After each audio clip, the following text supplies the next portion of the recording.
Hello नमस्कार सबैजनालाई।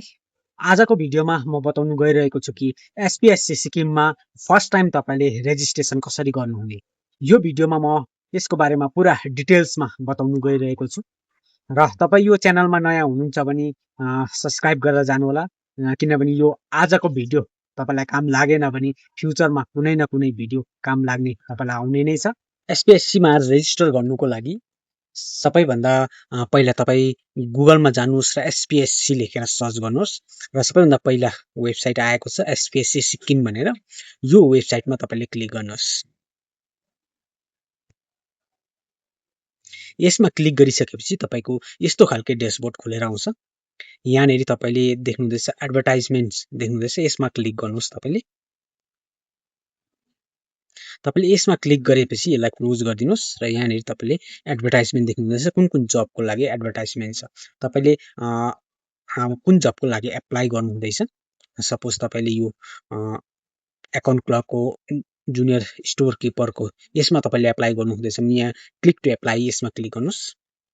जस्तो क्लिक गर्नुहुन्छ यहाँनेरि लगइन गर्ने पेज खुलेर आउँछ। त्यसको लगइनको अलिकति मुनि यहाँनेरि do not have an account भनेर रेजिस्टर नाउ यहाँनेरि देख्नुहुँदैछ। यसमा तपाईले क्लिक गर्नुस्। जस्तो यहाँ क्लिक गर्नुहुन्छ तपाईले यहाँ आफ्नो full name, email ID, mobile number यो सबै तपाईले active mobile number, active email ID सबै दिनुपर्ने हुन्छ। फोन नम्बर चाहिँ तपाईले आधारसँग लिङ्क भएको दिनुपर्ने हुन्छ र यहाँ पासवर्ड पनि तपाईले क्रिएट गर्नुपर्ने हुन्छ।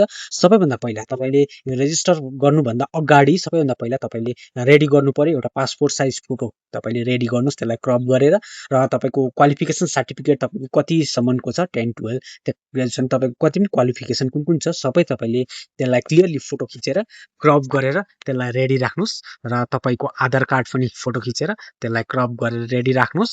अनि त्यसको बादमा तपाईले सीवाई पनि तपाईले फोटो क्लियरली फोटो खिचेर क्रप गरेर त्यो पनि रेडी राख्नुस् र तपाईको अरु क्वालिफिकेसनहरु सबै रेडी राख्नुस्, सिग्नेचर पनि रेडी राख्नुस्। त्यसको बादमा तपाई एप्लाई गर्नु अगाडि बढ्नुहोस् र यहाँनेरि तपाईले देख्नुहुँदैछ यहाँनेरि टोटल नाम फिलअप गर्नुहोस्, आफ्नो करेक्ट फिलअप गर्नुहोस्।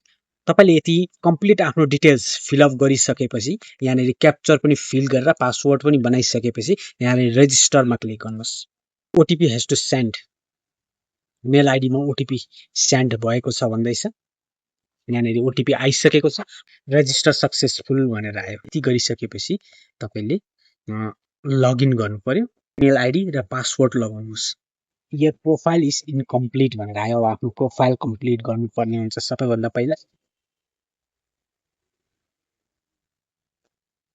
सबैभन्दा पहिला पर्सनल डिटेल्स हाल्नु पर्यो, कन्ट्याक्ट डिटेल्स हाल्नु पर्यो, क्वालिफिकेसन हाल्नु पर्यो, एडिसनल सबै डिटेल्स तपाईले यहाँनेरि आफ्नो हाल्नु पर्यो। फोटो, सिग्नेचरदेखि यो टोटल तपाईले पहिला कुनै पनि जबमा तपाईले एप्लाई गर्नुभन्दा पहिला तपाईले यो डिटेल्स हाल्नुपर्छ। तपाईले पहिला यो डिटेल्स एकपल्ट हालेपछि घरिघरि हालिरहनु पर्दैन। नेक्स्ट टाइमदेखि फेरि अर्को जबमा तपाईले एप्लाई गर्दा डाइरेक्टली एप्लाई गर्दा भइहाल्छ र कुनै सर्टिफिकेट तपाईको त्यो एड गर्नु छ भने क्वालिफिकेसन सर्टिफिकेटहरु एड गर्नु छ भने त्यसलाई एडिट गरेर तपाईले एड गर्न सक्नुहुन्छ।